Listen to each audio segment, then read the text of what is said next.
Doctor Bhimrao Ramji Ambedkar जी की 134वीं जयंती के उपलक्ष्य में मैं उमेश, चीफ एडवाइजर SMLSS के ट्रस्ट, आप सब लोगों को ढेर सारी शुभकामनाएं देता हूं और ये आशा और ये उम्मीद के साथ ये विश्वास भी करता हूं कि बाबा साहब जो कि 100 वर्षों पूर्व एक ऐसे समाज में जिनका जन्म हुआ, जो समाज अनटचेबल, अछूत था, जिसको लोग छूते नहीं थे, पानी नहीं पीते थे, कोई भी जो भी बुराई थी, जितना भी अधिक भेदभाव हो सकता था समाज में था।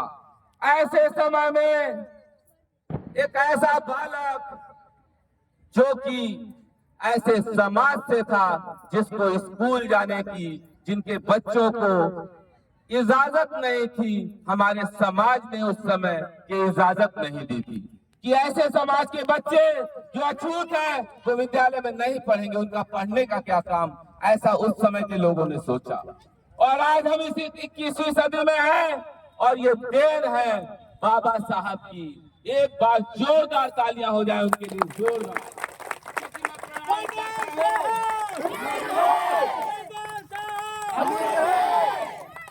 मैं प्रणाम करता हूँ हृदय से ऐसे महान, ऐसे जनप्रिय, हृदय प्रिय, मन प्रिय नेता को, जिसे संविधान की प्रारूप समिति का उस समय, जो कि एक अछूत समाज से था और उसे इतनी बड़ी ओहदा मिला। दोस्तों, बाबा साहब के पास 32 डिग्रियां थी, 4 विषयों से वो PhD थे और संविधान सभा में किसी भी समाज का कोई भी व्यक्ति उनसे अधिक पढ़ा लिखा नहीं था। फिर भी उनके साथ उस समय इतना पढ़ने लिखने के बाद भी भेदभाव किया गया। आखिर इसके पीछे का मूल कारण जब बाबा साहब ने समझा तो उन्होंने शिक्षा को उसका मूल कारण समझा और 18-18 घंटे पढ़ाई करके उस समय लोगों की आलोचना झेली। लोग कहते थे बेटा पढ़ो, कितना पढ़ोगे, मौज मस्ती के दिन है, कुछ खेल लो। बाबा साहब कहते थे आज अगर मैं मौज मस्ती करूंगा तो मेरे समाज के हजारों नहीं, लाखों नहीं, करोड़ों लोग यूं ही शोषण का शिकार होते रहेंगे। अब मैं वो शोषण नहीं होने दूंगा, मैं खुद भी उच्च से उच्च शिक्षा पाऊंगा और अपने समाज के लोगों को भी दूंगा। ये हुआ एक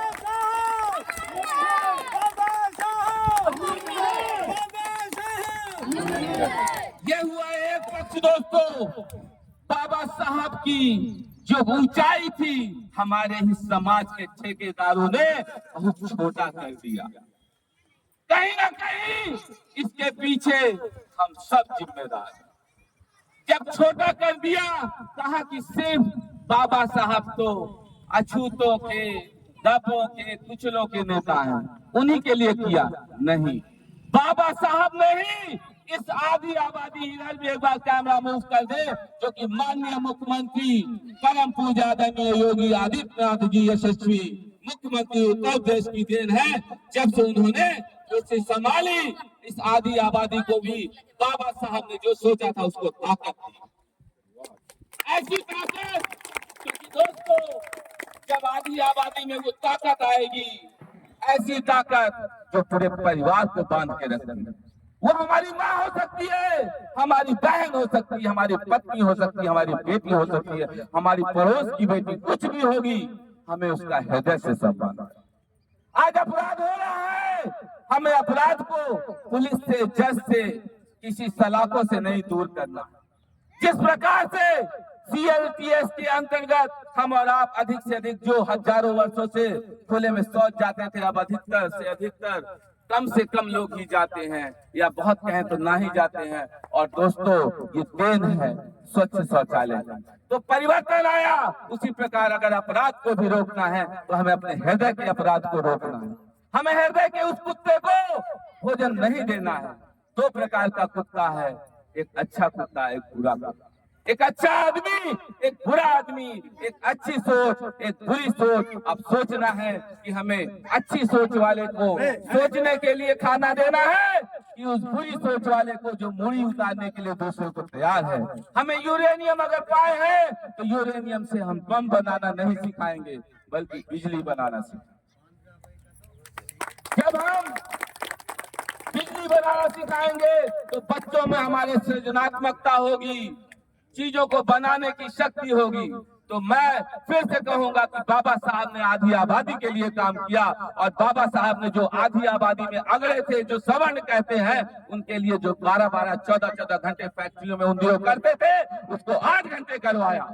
तो बाबा साहब ने किसके लिए नहीं किया दोस्तों? बाबा साहब ने समाज के एक एक जीव के लिए, एक एक व्यक्ति के लिए सोचा।